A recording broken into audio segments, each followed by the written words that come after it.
जी बिल्कुल, देखिए अगर बात करेंगे तो एयरपोर्ट की तरफ से एडवाइजरी जो है अब वो जारी की गई है, और ये एडवाइजरी जो है वो घने कोहरे को देखते हुए जारी की गई है। फिलहाल बात की हम्म। जाए तो एयरपोर्ट की तरफ से ये भी एडवाइस किया गया है कि जितने भी लोग पैसेंजर्स जिनको ट्रैवल करना है वो सबसे पहले अपने जो कंसर्न एयरलाइन है हाँ। वहां से अपडेटेड स्केड्यूल जो है वो पता कर ले, क्योंकि फ्लाइट जो है वो डिले हो सकती है, रीस्केड्यूल हो सकती है। ऐसे में पैसेंजर्स जो है वो आकर प्रॉब्लम फेस ना करे, हम्म। इसके लिए ये एडवाइस किया गया है कि पैसेंजर्स अपनी जो एयरलाइन है उसका जो अपडेटेड टाइम है उसको पता करके ही एयरपोर्ट पर पहुंचे, क्योंकि अक्सर हमने देखा है किस तरीके से एयरपोर्ट पर काफी ज्यादा भीड़ जो है वो ऐसे में इकट्ठा हो जाती है, लाइनें लग जाती है। तो इसी चीज को ध्यान में रखते हुए एयरपोर्ट की तरफ से एडवाइजरी जारी की गई है। फ्लाइट लैंड और कैंसिल जो है वो हो सकती है, और ये भी बताया गया है कि ग्राउंड पर टीमें जो है वो मौजूद हैं, वॉलंटियर्स मौजूद हैं, और किसी को भी अगर कोई प्रॉब्लम होती है तो वो उनसे भी कनेक्ट कर सकते हैं।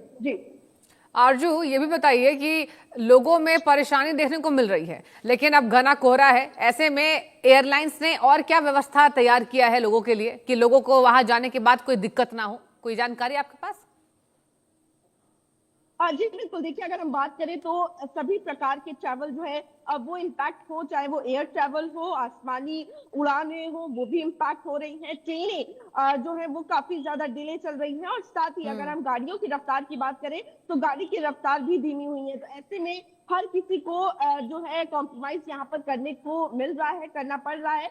और ऐसे में जिस तरीके से आपने भी बताया कि तैयारी जो है वो कहीं ना कहीं ट्रैवल की गई है, और अगर हम बात करें कंसर्न डिपार्टमेंट की तरफ से तैयारियां की गई हैं ताकि पैसेंजर्स को उतनी ज्यादा तकलीफें ना हो। वेटिंग रूम हम्म। बनाया गया है ताकि पैसेंजर्स जो है वो उसमें बैठकर वेट कर लें, लेकिन क्योंकि जो फ्लाइट से लोग जाते हैं अक्सर उनका एक टाइम स्केड्यूल रहता है। ऐसे में जब ट्रेनें लेट होती हैं या फ्लाइट लेट होती है, डिले होती है, रीस्केड्यूल होती है, तो ठीक है काफी आरजू, ज्यादा आप प्रॉब्लम बने पैसेंजर्स रहिए, को। एक और बड़ी खबर में आपके जानकारी लेंगे, एक और बड़ी खबर का रुख करेंगे। आपको बता दें, आईएमडीबी का 16 राज्यों में घने कोहरे का अलर्ट जारी। पहाड़ी क्षेत्र में बर्फबारी की संभावना, कुछ राज्यों में हल्की बारिश की संभावना तेज, जहां हिमाचल में 1 से 3 जनवरी तक शीतलहर का अलर्ट। लगातार ऐसी खबरें सामने आ रही है। आपको बता दें कि अब यहां पर शीतलहर का अलर्ट है। और आरजू सेठ लगातार दिल्ली से हमारी संवाददाता हमसे जुड़ी। आरजू, पहले अब फ्लाइट्स को लेकर जानकारी, अब एक भी और जानकारी सामने आ रही कि अब शीतलहर का अलर्ट है। इस पर क्या जानकारी, लोग कैसे अपनी जान को बचाने की कोशिश कर रहे हैं? और देखिए लगातार हम देख रहे हैं सड़कों पर भी बड़ी कम विजिबिलिटी। आरजू।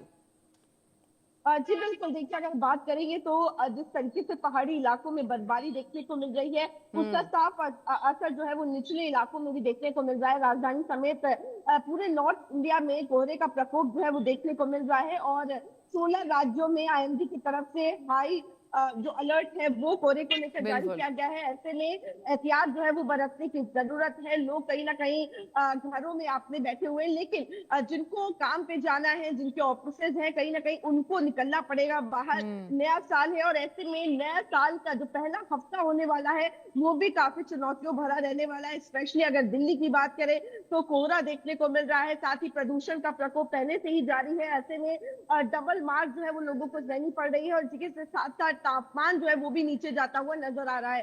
तो पूरे नॉर्थ इंडिया की बात करें, राजधानी की बात बिल्कुल। करें, घना कोहरा जो है वो देखने को मिल रहा है। और ऐसे में लोग जो है वो कहीं ना कहीं मजबूर है, क्योंकि देखिए दिल्ली में ओपन बर्निंग करना भी अलाउ नहीं है, खुले में आग भी हम्म। नहीं जला सकते हैं। तो ऐसे में उनके लिए मुसीबत और ज्यादा बढ़ गई है कि ठंड में जो राहत उनको वो आग दिया करती थी अब वो उसे भी जला नहीं सकते हैं। तो ऐसे में मुश्किलें कई ज्यादा हैं, लेकिन फिलहाल आईएमडी की तरफ से अलर्ट भी जारी किया गया है। 1 जनवरी